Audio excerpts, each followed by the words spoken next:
શું તમે જાણો છો કે એક ભૂતને કારણે આખું રબારીઓનું નેહડું જોખમમાં આવી ગયું હતું? જાણો માતા સદીએ કેવી રીતે રક્ષણ કર્યું. ભયંકર દુકાળ પડતા દાનભા રબારી પોતાના માલઢોર અને કબીલા સાથે લીલી હરિયાળીની શોધમાં વતન છોડી નીકળી પડ્યા. ચાલતા ચાલતા સાંજ પડી અને એક અજાણ્યા ગામના સીમાડે વિસામો કર્યો. દાનભાને હોકો પીવાની તલપ લાગી હતી.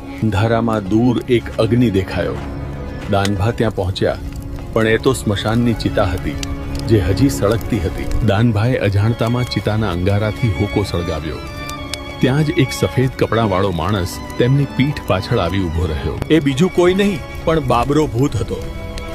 તેણે દાનભા સાથે હોકો પીધો અને તેમની સાથે આવવાની જીદ કરી. દાનભાએ હા પાડી અને જેવો એ માણસ પાછળ ગયો ત્યાં તો અગ્નિનો ભડકો થયો અને તે અદૃશ્ય થઈ ગયો. ફાળ ખાતા દાનભા નેહડે પહોંચ્યા અને રાતોરાત કબીલો